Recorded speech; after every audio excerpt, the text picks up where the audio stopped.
You get a calendar invite. Quick sync, HR. There's someone else on the invite. A name you don't recognize. Legal partner.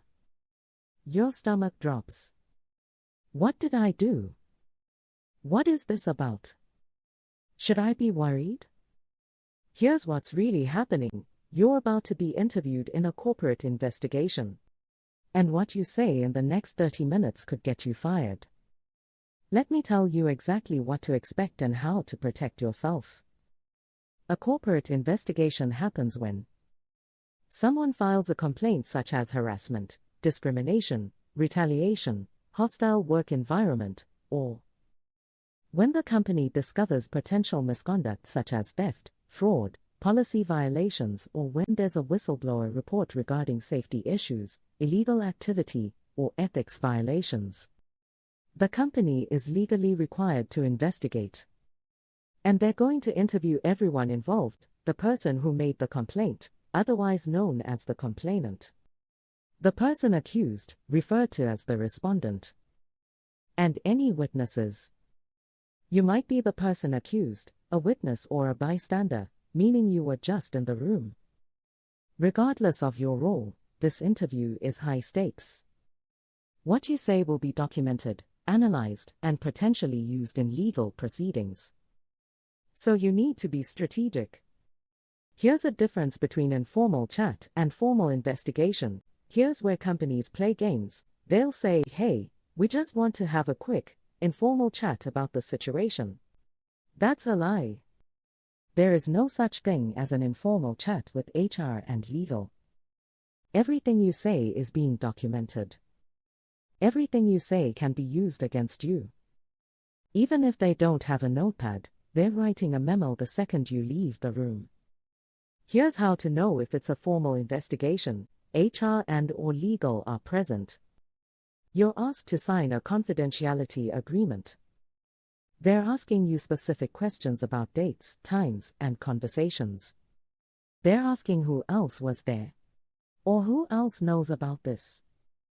They say this conversation is part of an ongoing investigation. If any of these are true, it's formal. Treat it like a deposition. Let's talk about your rights. 1. You have the right to know what you're being interviewed about. If they say we're conducting an investigation, you can ask, "Can you tell me generally what this investigation is about so I can provide accurate information?"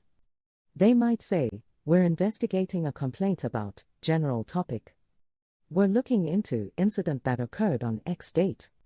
They will not tell you who filed the complaint, specific accusations against you. If you're the respondent, what other people said, that's normal.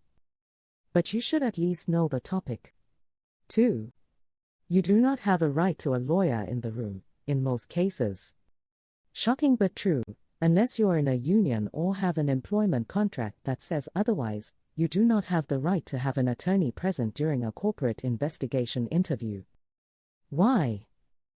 Because this is a private company matter, not a criminal investigation.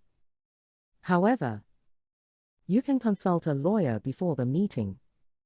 You can ask to reschedule the meeting to gather your thoughts, giving you time to talk to a lawyer. If the conduct being investigated could lead to criminal charges, theft, assault, fraud, you should talk to a lawyer immediately. Don't say, "I want my lawyer in the room." It sounds guilty and they'll just say this isn't a criminal investigation. You don't have that right. Instead say, "I'd like to reschedule this meeting for tomorrow so I can review my calendar and provide accurate information." Then call a lawyer. 3. You have the right to remain silent, kind of. You can refuse to answer questions. But, if you refuse to cooperate with a corporate investigation, the company can fire you for insubordination or failure to cooperate. So refusing to answer is risky. Better strategy, "I don't recall" is your friend. If you genuinely don't remember something, say that. Don't guess. Don't speculate. "I don't remember the specific date, but I can check my calendar and get back to you." Here's what to say and not say in the interview. Be honest. Lying will get you fired immediately. Stick to facts. On March 1st, I sent an email to Sarah about the report. Not Sarah was being difficult, so I had to email her. Say I don't recall when you don't remember. Don't guess. Don't fill in blanks. Keep answers short. Answer the question asked. Don't volunteer extra information. Take notes. Bring a notebook. Write down the questions they ask.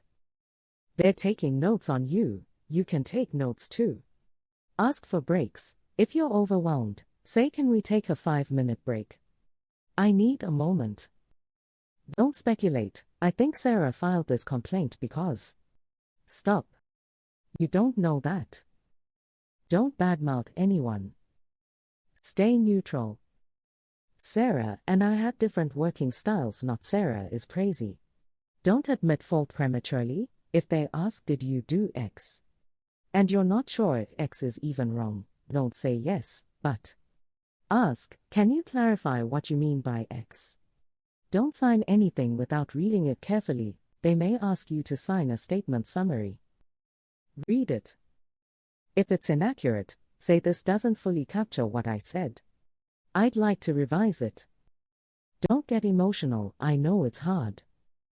But crying, yelling, or getting defensive makes you look guilty. Stay calm.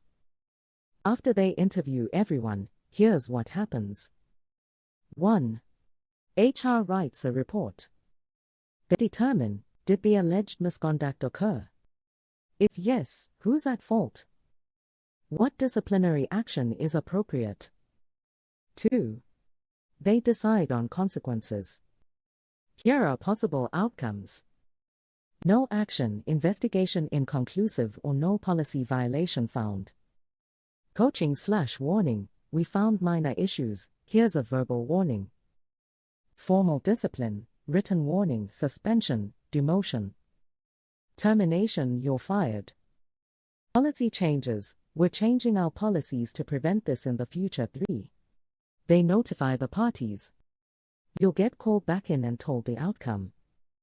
Usually they say, we've completed our investigation. Based on the findings, we've determined that generic outcome. We can't share details due to confidentiality, but appropriate action has been taken. Translation, if you're the respondent, no further action means you're off the hook. We're implementing coaching means a minor slap on the wrist. We're taking appropriate action means you're probably getting fired. If you're a witness, thanks for your cooperation means you're fine. Here's how to protect yourself. Before the meeting, consult an employment lawyer if the allegations are serious. Review your emails, messages, calendar for relevant dates/conversations. Write down what you remember before the meeting, memory fades fast. During the meeting, take notes. Stick to facts. Don't speculate. Don't sign anything you disagree with. After the meeting, email yourself a summary of what was discussed while it's fresh. If you're the respondent and you disagree with the outcome, you can appeal, though appeals rarely work. If you're fired and you believe it's retaliatory or discriminatory, talk to a lawyer. Corporate investigations aren't just about finding the truth, they're about managing risk. And in this environment, you are the risk they are managing. But if you know the playbook, you aren't a victim, you're a strategist. Don't go into that room empty-handed. Let them know, just by the way you document the meeting, that you know exactly what time it is. We are building a network here at What the Talent that doesn't just survive the corporate machine, but masters it.